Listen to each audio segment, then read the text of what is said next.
Welcome back to part 2 of Ipas in the Mountains, and first of all I'd like to thank everyone for subscribing. And I've been talking to Mary.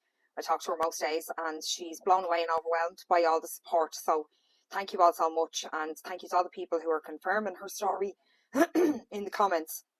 And I'll just tell a little brief story that she said that a woman who she had befriended in the complex before and who had kind of been through some of the stuff with her had contacted her because she sent her family members the video that was put up on YouTube that I put up the other day, to her family members that didn't believe her, that didn't believe that this had happened to her, and she sent them the video and they've been ringing her apologising. So if that's all that happens, the fact that people's eyes are opening up to that this is happening in our country, then that's kind of job done. But thanks a million to everyone. I just want to say that first off, and please keep sharing and sharing it around. We need as many eyes as possible on this.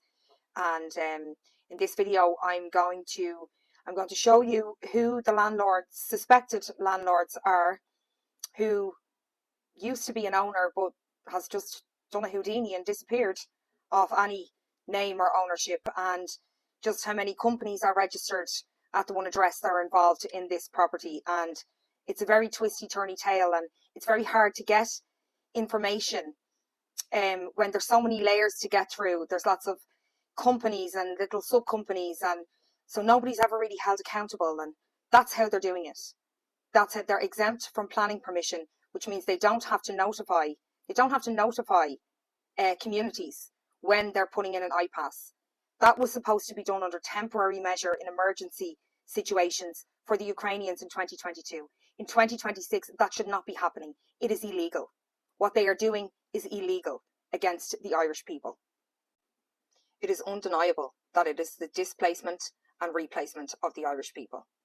In the next clip, I'm going to clear some stuff up because there were some comments made that some dates didn't add up on the planning permission. So I'm going to share the whole thing again. The reference number is available for you to Google yourself and go off and investigate. It's online for everyone. This information is available to everyone. That's why I'm able to share it with you here today. It's just that you have to know where to find it. So I'm going to share it here with you today. You can check the reference number on the documents, and I'm just going to clear up and kind of show how the twists and turns are appearing in who is the actual landlords. Who is Mary's actual landlord? Because on paper, in the RTB report, it says one thing, it says DocFair, but then it's Festag that is applying for the planning permission for Mary's block. So who are Mary's landlords? I'm going to show you now. So here is the planning exemption for Festag for the building. Here's an official document to say that they've been exempt from planning as well. And here's a map of the building, and that's Mary's block that has been given planning permission to be exempt from planning permission to be for a change of purpose to be used to house Ipas, effectively displacing and replacing the Irish people. I'd also like to add that the rent is paid in full for these people. Electricity is paid in full. Free Wi-Fi, free heating. While Mary pays her rent and bills and goes to work, these people have their rent and bills paid for and they get to go to work. NGO services come up and provide the children with whatever they need and gifts and events and activities, while Mary's children are excluded. They come and provide them with services like how to access education, how to access housing, while Mary is being told that if she gets evicted, she has to go and seek homeless accommodation. I'm also now going to provide you with proof that Festag Limited are receiving payments off the government for the last 3 years for international protection applicants. Just right where the circle is there, the big black circle, that's how much Festag have received from the Department of Integration over the last 3 years. So how is Explorium involved in all of this? So let's start with that, and I'm going to show you how all these companies intertwine into a big, just knotted maze that you can't find your way out of. Documents have been paid for and everything to try and find out who the owners of these companies are, and they just can't be found. But there is one name that was found to be the owner of Explorium at one point, up until not so long ago. I'm going to show you now. So as you can see, Explorium's largest company shareholder is Red Rum Property Limited. Okay. And as you can see there, Red Rum Property Limited is registered to 78 to 80 Upper Drumcondra Road.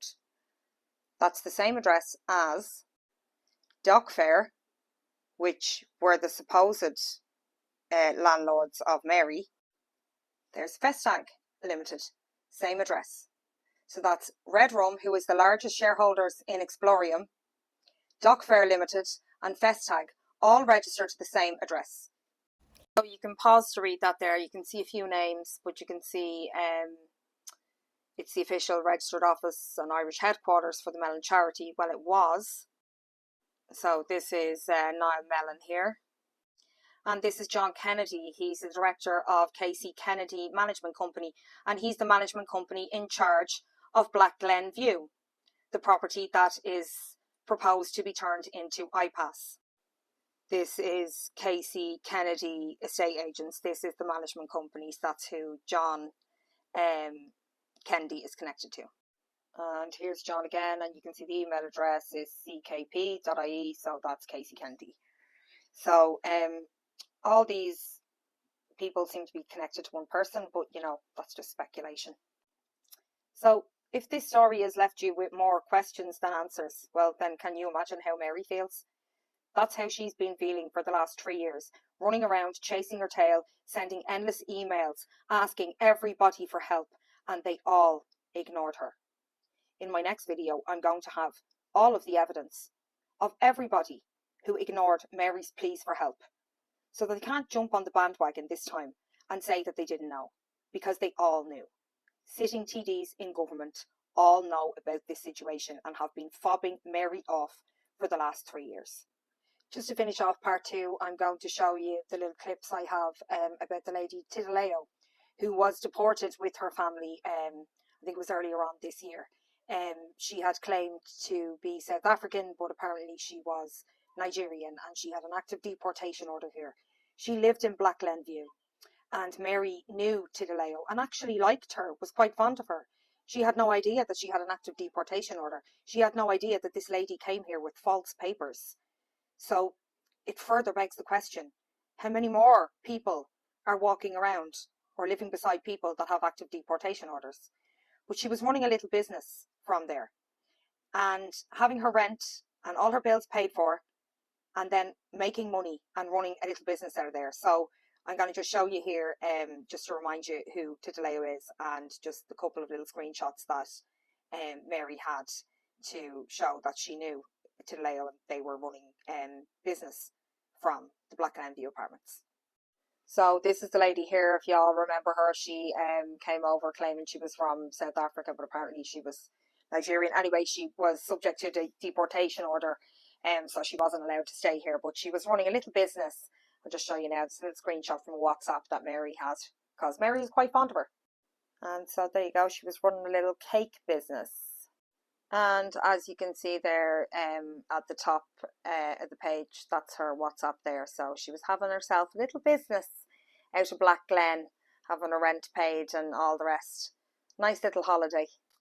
So I'm going to wrap that up for part 2. And in part 3, I'm going to name and shame absolutely every sitting TD in the Dáil that knew what has been happening to Mary for the last 3 years.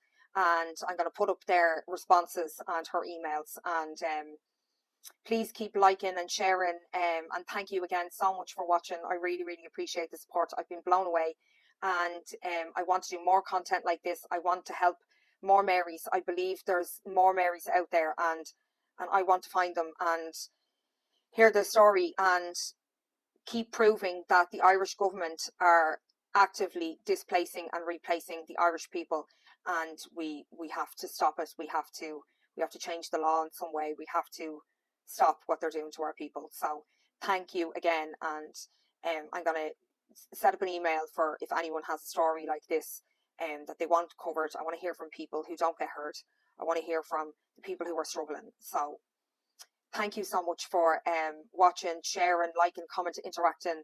I'm overwhelmed. I'm reading all the comments and everything like that, but I get a bit overwhelmed and I go and hide under my duvet.